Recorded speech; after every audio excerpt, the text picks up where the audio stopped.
हेमंत जी, good morning. बहुत बहुत शुक्रिया आज सीएनबीसी आवाज़ के साथ जुड़ने के लिए। सबसे पहले आपसे सवाल, ये जो करंट मैक्रो एनवायरनमेंट है जिसमें कच्चा तेल इस तरीके से वॉलेटाइल है, इसमें मार्केट पर बिग कॉल क्या होगी आपकी? क्या आपको लग रहा है कि इस समय मौका है निवेशकों के पास इन लेवल्स पर एक्यूमुलेट करने का, या थोड़ा सा मार्केट को लेकर आपको अब थोड़ा क्वेश्चन लग रहा है? सभी दर्शकों को गुड मॉर्निंग। सी हमारा व्यू मार्केट पे काफी कंस्ट्रक्टिव है अभी। बहुत सारी चैलेंजेस हमें दिखी है लास्ट 6 महीने में, और देखें तो 2 सालों में। बट हमारे हिसाब से सरकार का जो रिस्पॉन्स रहा है हर चैलेंज को, कि जब भी ऑयल के प्राइस बढ़ते हैं तो उन लोग कभी देशों से नेगोशिएट करके ऑयल की उपलब्धि करा दी, ताकि किसी इंडस्ट्री को प्रॉब्लम ना है। तो शुरू में लगा कि काफी दिक्कत इंडिया के लिए आ सकती है, but I think Indian government ने काफी अच्छी तरीके से वो एनवायरनमेंट को मैनेज किया है। ऐसे एनवायरनमेंट में हम देखते हैं कि नॉर्मली इन्फ्लेशन काफी बढ़ना शुरू हो जाएगा, बिकॉज अभी देखें तो मार्केट में 2 मेन वरीज है इन्फ्लेशन को लेके। एक तो ऑयल के दाम बढ़ रहे हैं और दूसरा मानसून। बट दोनों की तरफ आई थिंक गवर्नमेंट की तैयारी अच्छी तरह से है, और इन्फ्लेशन थोड़ा बढ़ा है बट अभी भी कंफर्ट लेवल के अंदर है। तो इसलिए गवर्नमेंट जो भी अपने इकोनॉमी को बूस्ट करने के जो मेजर्स लेना चाहता है, और आरबीआई भी उसको सपोर्ट कर पा रहा है, क्योंकि इन्फ्लेशन कंट्रोल में रह रहा है। तो इसलिए हमें हमारा व्यू कंस्ट्रक्टिव है। ये चैलेंजेस रहेंगे जिसकी वजह से वॉलिटिलिटी रहेगी, बट वहां पे निर्देशक मीडियम टर्म के हिसाब से निवेशक अपना इन्वेस्टमेंट बढ़ा सकते ओके अच्छा हेमंत जी, आपका सेंस, आपका व्यू इस वक्त आईटी को लेकर क्या है? सिर्फ एक टेक्निकल प्ले नहीं, इंटरडे प्ले नहीं, लेकिन इस बार की जिस प्रकार की अर्निंग्स रही और एक इंडेक्स जो कि मतलब ऑलमोस्ट CY 25-26 में हैमर्ड हुआ, एआई रैली के मोमेंटम के बीच में कोलैप्स हुआ, इस बार की अर्निंग्स और अर्निंग्स के बाद आए स्विंग को आप कैसे देख रहे हैं? आईटी पे आपका टेक क्या है? सो आईटी में जो एक वरी है उसका अभी तक कोई ठोस आंसर नहीं है। तो ये इस सेक्टर की ये हुआ कि वैल्यूएशंस काफी सस्ते हो गए। अगर हम लीड कंपनीज देखें जैसे इन्फोसिस, टीसीएस, उनके वैल्यूएशन तो करीबन 2017 के जो लास्ट मेजर बॉटम बना था आईटी में, जब क्लाउड को लेके वरीज थे और वहां बॉटम वहां पे पहुंच गए। सो वहां पे जो वैल्यू इन्वेस्टर है वो लोग आज ले रहे हैं कि आगे जाके अच्छा होगा। पर अभी तक हमें कोई ऐसा पूरा संकेत नहीं मिला है कि सेक्टर में कुछ टर्न अराउंड हो रहा है और रेवेन्यू ट्रैक्शन आ रहा है। तो इसलिए यहाँ पे आप किस तरह के निवेशक है उसके हिसाब से डिपेंड करेगा। वैल्यू इन्वेस्टर है तो वो हिसाब से आप देख सकते हो। अगर फ्यूचर में जैसे एआई का पे क्लैरिटी आएगी, अभी आज वरी ये है कि हमें बिल्कुल क्लैरिटी नहीं है कि एआई की वजह से इस सेक्टर का इम्पैक्ट क्या होगा और हर मैनेजमेंट क्या करे। तो हर मैनेजमेंट का रिस्पॉन्स भी एक जैसा नहीं है। तो अभी ऐसा लग रहा है कि कुछ जो मिड कैप कंपनीज हैं वो इसके लिए ज्यादा मेहनत करें, जिससे उनका बेस भी कम है। तो अगर वो लोग कुछ नया एक्शन लेते हैं तो उसका इफेक्ट भी रेवेन्यू पे इजीली दिख पाएगा। जबकि बड़ी कंपनीज का एक प्रॉब्लम होता है कि उनका बेस इतना बड़ा होता है कि अगर वही एक्शन वो लेते हैं तो उसका इफेक्ट भी नहीं दिखता है, और जो इसलिए ग्रोथ काफी स्लो हो जाती है। तो जब तक हमें ग्रोथ नहीं दिखती है तब तक आई थिंक जो केयरफुल रहना चाहिए, स्टॉक स्पेसिफिक रहना पड़ेगा, क्योंकि जो कंपनीज ग्रोथ दिखाती है वहां पे इन्वेस्टर का डिमांड ज्यादा रहेगा। बाकी कंपनीज में आई थिंक सो वो लोग ट्रेडिंग रेंज में रहेंगे अभी, जब तक हमें ऐसा कोई संकेत नहीं मिलता है कि अभी उनका रेवेन्यू ट्रैक्शन एटलीस्ट बढ़ना शुरू हो गया है। तो तब तक के लिए I think value investor bottom में खरीद सकते हैं, वरना बाकी के लिए तो केयरफुल रहना चाहिए। थोड़ा केयरफुली रहेंगे इस समय आईटी पर। ओवरऑल नंबर्स शानदार रहे ऑटो स्पेस से। टू व्हीलर्स के तो स्पेक्टेकुलर नंबर्स थे, फोर व्हीलर में भी मोर और लेस नंबर्स अच्छे ही थे, सिर्फ एक मारुति पर थोड़ा सा प्रेशर था। ऑटो स्पेस में अब आप क्या व्यू रख रहे हैं, कंसिडरिंग स्टॉक्स काफ़ी चल चुके हैं और थोड़ी सी अब कमोडिटी प्राइसेस की हेडविंड्स हैं?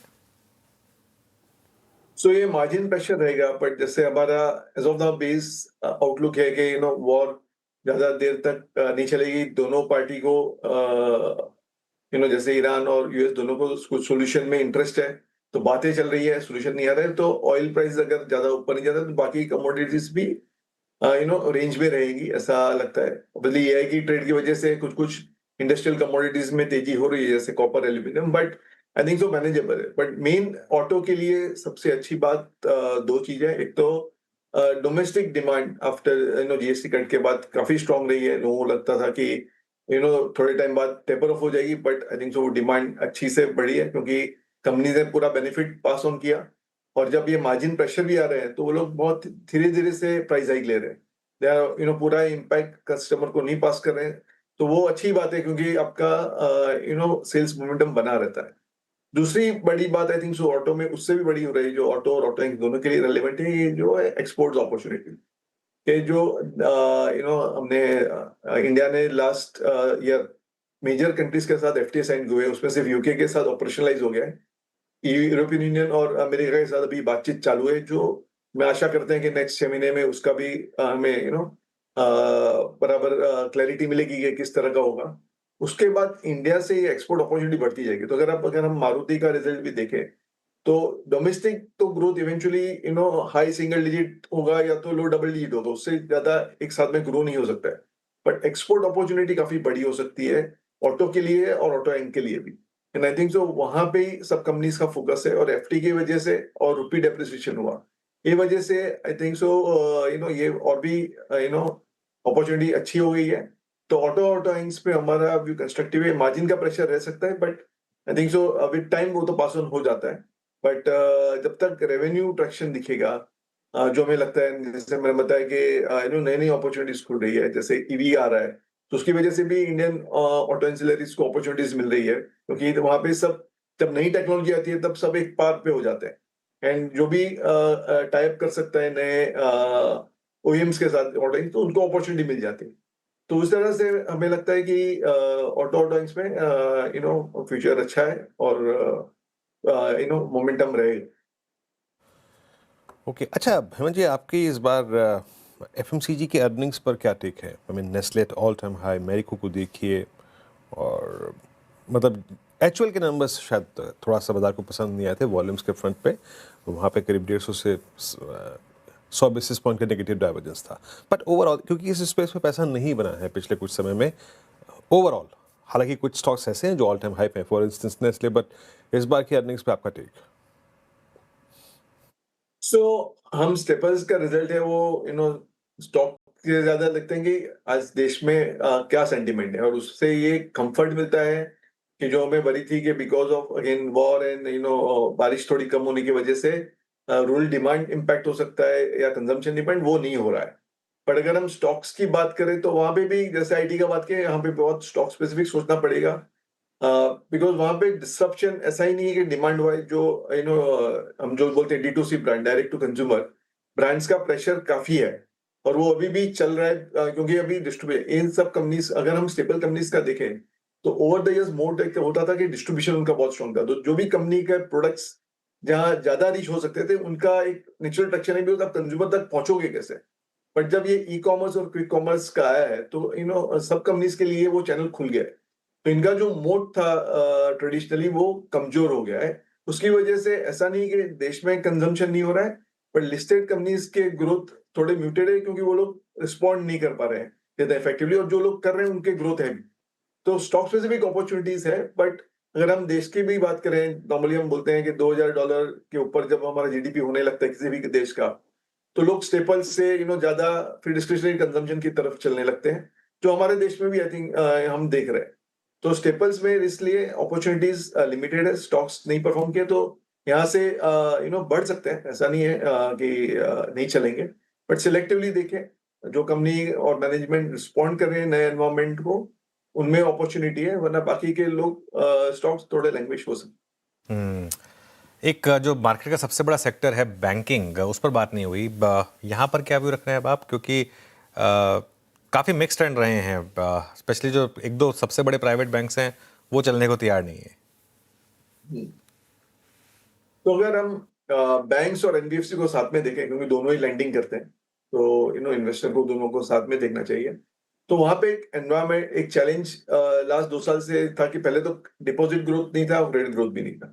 अभी लास्ट 6 महीने में हमने देखा है कि क्रेडिट ग्रोथ काफी अच्छा पिकअप हुआ है, 15% के ऊपर चल रहा है। अभी वो शायद नॉर्मलाइज होकर 15% की रेंज में जाएगा। सो जो हम किसी भी कंपनी में देखते हैं कि टॉप लाइन है, तो वो आना शुरू हो गया है सेक्टर के लिए। जो अच्छी बात है। नाउ दूसरा दिक्कत थी, बट उसके डिपॉजिट ग्रोथ नहीं हो रहा था, तो उसकी वजह से सबको ये कंसर्न थी कि ये क्रेडिट ग्रोथ कहाँ तक चल सकता है। बट जब गवर्नमेंट ने अगर ये एफसीआर डिपॉजिट जो स्कीम अनाउंस की है और जिसमें एज ऑफ नाउ अच्छा रिस्पॉन्स है और आगे बढ़ते जाएगा, तो टू सम एक्सटेंट जो लिक्विडिटी का प्रॉब्लम था पूरे सिस्टम में, वो भी सॉल्व हो जाएगा। तो उसकी वजह से ऑब्वियसली पैसा तो बैंक को आएगा, बिकॉज डिपॉजिट तो बैंक इशू करते हैं, बट जब सिस्टम में लिक्विडिटी आते हैं तो उसका बेनिफिट एनबीएफसीज को भी होगा। नाउ बैंक्स के लिए अभी दिक्कत ये है कि उनका काफी प्रोडक्ट्स जो एक्सटर्नल बेंचमार्क लिंक्ड है, जैसे होम लोन्स होते हैं, तो वो रेपो रेट लिंक कर दिया है आरबीआई ने 3 साल पहले। तो जब तक अभी वो रेट्स नहीं बढ़ेंगे तब तक उनके मार्जिन में एक थोड़ा सा हल्का सा प्रेशर दिख रहा है, जो एनबीएफसीज को नहीं दिख रहा है। इसलिए आज निवेशक एनबीएफसीज को ज्यादा प्रीफर कर रहे हैं बैंक्स के मुकाबले। बट जिस दिन 6 महीने 9 महीने बाद जब आरबीआई को लगेगा कि अभी माहौल ठीक है, थोड़ा रेट बढ़ाना चाहिए, तब बैंक्स में ज्यादा अट्रैक्शन आएगा। तब तक के लिए ऐसा व्यू है कि बैंक्स में मार्जिन का थोड़ा हल्का सा प्रेशर रहेगा, इसलिए वहां पे इंटरेस्ट कम रहेगा, और एनबीएफसीज में अपॉर्चुनिटी ज्यादा दिखेंगी, बिकॉज वहां पे ग्रोथ भी है और मार्जिन का प्रेशर कम है। ऑल राइट, चलिए हेमंत जी, बहुत बहुत शुक्रिया आज हमारे साथ जुड़ने के लिए। अच्छा लगा आपसे बात करके। होपफुली आगे आपसे दोबारा बात होगी।